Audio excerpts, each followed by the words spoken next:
ನಮಸ್ಕಾರ ಸ್ನೇಹಿತರೆ, ಎಲ್ಲರಿಗೂ ಆಸಕ್ತಿ ಅಕಾಡೆಮಿ ಯೂಟ್ಯೂಬ್ ಚಾನಲ್ಗೆ ಸ್ವಾಗತ. ಸೊ ಕರ್ನಾಟಕ ಎಕ್ಸಾಮಿನೇಷನ್ ಅಥಾರಿಟಿಯಿಂದ ಒಂದು ಲೇಟೆಸ್ಟ್ ಅಪ್ಡೇಟ್ ಇದೆ.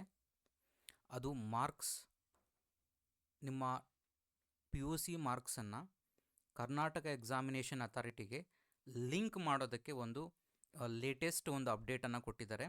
ಸೊ ಅದ್ರ ಬಗ್ಗೆ ಡಿಸ್ಕಷನ್ ಮಾಡೋಣ.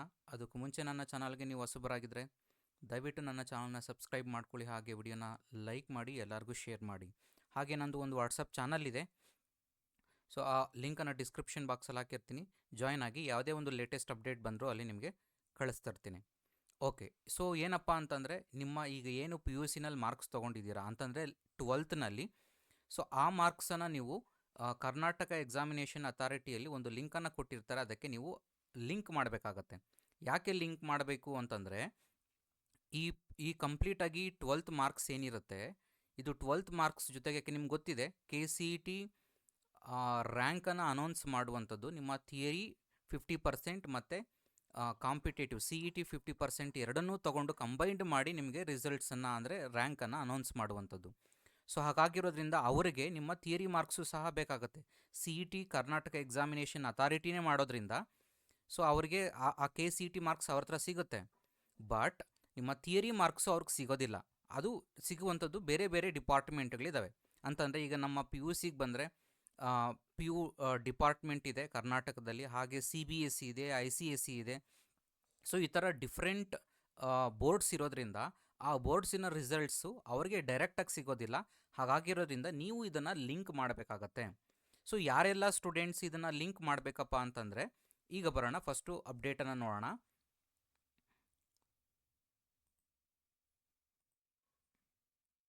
ಓಕೆ, ಇಲ್ಲಿ ನೋಡ್ಬೋದು, ಇಲ್ಲಿ UGCET 26-26ಕ್ಕಿಂತ ಮೊದಲು 10+2 ಪೂರ್ಣಗೊಳಿಸಿದ CBSE, CICSE ಮತ್ತು ಇತರ ರಾಜ್ಯ ಮಂಡಳಿಗಳಿಗೆ ಆಟೋ ಫೆಚ್ಚಿಂಗ್ ಅಂಕಗಳಿಗಾಗಿ ಲಾಗಿನ್ ಮಾಡಿ.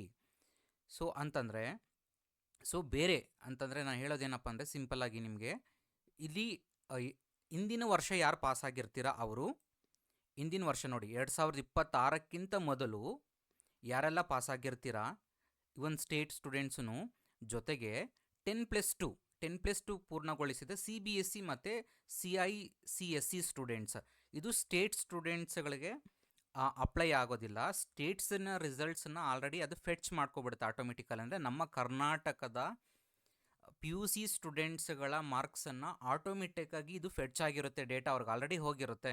ಯಾಕಂದರೆ ನಿಮ್ಮ ರಿಜಿಸ್ಟರ್ಡ್ ನಂಬರಲ್ಲೇ ಆಲ್ರೆಡಿ ಅಪ್ಲಿಕೇಶನ್ ಹಾಕಬೇಕಾದ್ರೆ ಎಲ್ಲ ಡೀಟೇಲ್ಸ್ ಅಲ್ಲಿ ತೊಗೊಂಡಿರೋದ್ರಿಂದ ನಿಮ್ಮ ಡೀಟೇಲ್ಸು ಆಟೋಮೆಟಿಕಲಿ ಫೆಚ್ ಆಗಿಬಿಡುತ್ತೆ. ಯಾರ್ದು? Second PUC students, Karnataka state ಸ್ಟೂಡೆಂಟ್ಸ್ದು, ಸ್ಟೇಟ್ ಸಿಲೆಬಸ್ ಸ್ಟೂಡೆಂಟ್ಸು.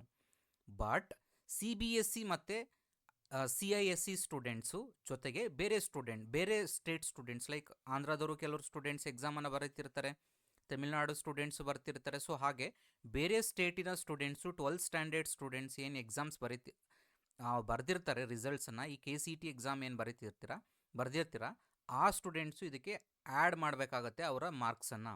ಏನಿಲ್ಲ, ಅವ್ರು ಜಸ್ಟ್ ರಿಜಿಸ್ಟರ್ ನಂಬರನ್ನು ಎಂಟ್ರಿ ಮಾಡಿದ್ರೆ ಸಾಕು, ಅವರ ಡೀಟೇಲ್ಸನ್ನು ಎಂಟ್ರಿ ಮಾಡಿದ್ರೆ ಆಟೋಮೆಟಿಕಲಿ ಡೇಟಾ ಫೆಚ್ ಆಗುತ್ತೆ. ಓಕೆ, ನಾನು ಮತ್ತೆ ಹೇಳ್ತಿದ್ದೀನಿ, ಇದು ನಮ್ಮ PUC ಸೆಕೆಂಡ್ PUC ಸ್ಟೂಡೆಂಟ್ಸಿಗೆ ನೆಸೆಸಿಟಿ ಇಲ್ಲ. ನಮ್ಮ Karnataka PUC second PUC students ಏನು ಪಾಸ್ ಆಗಿದ್ದೀರಾ ಅವ್ರಿಗೆ ನೆಸೆಸಿಟಿ ಇಲ್ಲ, ಆಟೋಮೆಟಿಕಲಿ ಅದು ಫೆಚ್ ಆಗಿರುತ್ತೆ. ಬಟ್ CBSE ಮತ್ತು ಅದರ್ ಸ್ಟೇಟ್ ಬೋರ್ಡ್ಸ್ ಅಂದರೆ ಬೇರೆ ಸ್ಟೇಟಿನ ಸ್ಟೂಡೆಂಟ್ಸು, ಅವರು ಈ ಡಾಕ್ಯುಮೆಂಟ್ಸ್ ಏನಿದೆ ಅವ್ರು ಕೇಳ್ತಿದ್ದಾರೆ, ರಿಜಿಸ್ಟರ್ ನಂಬರನ್ನು ಎಂಟ್ರಿ ಮಾಡಿ ನಿಮ್ಮ ಮಾರ್ಕ್ಸನ್ನು ಫೆಚ್ ಮಾಡುವಂಥದ್ದು, ಅದಕ್ಕೆ ಕೆಲಸವನ್ನು ಮಾಡಬೇಕು ಅಂತ ಹೇಳ್ತಿರೋದು. ನಿಮ್ಮ ಅಪ್ಲಿಕೇಶನ್ ನಂಬರ್ ಲಾಗಿನ್ ಆಗಿ ಅಲ್ಲಿ ನಿಮ್ಮ ರಿಜಿಸ್ಟರ್ ನಂಬರ್ ಕೇಳುತ್ತೆ, ಯಾವ ಸ್ಟೇಟು ಯಾವ ಸಿಲೆಬಸ್ಸು ಅಂತ ಕೇಳ್ತದೆ, ಅದನ್ನು ಆ್ಯಡ್ ಮಾಡಿ. ಆಗ ಏನು ಮಾಡಿ ಅಂತಂದರೆ ಆಟೋಮೆಟಿಕಲಿ ಜಸ್ಟ್ ನೀವು ಇನ್ನೇನು ಮಾರ್ಕ್ಸ್ ಏನು ಎಂಟ್ರಿ ಮಾಡೋ ನೆಸೆಸಿಟಿ ಇಲ್ಲ, ಆಟೋಮೆಟಿಕಲಿ ಅದೇ ತೊಗೊಳುತ್ತೆ ಮಾರ್ಕ್ಸು, ಎಲ್ಲ ಡೀಟೇಲ್ಸ್ ಎಲ್ಲನೂ ಆಟೋಮೆಟಿಕಲಿ ಫೆಚ್ ಆಗುತ್ತೆ.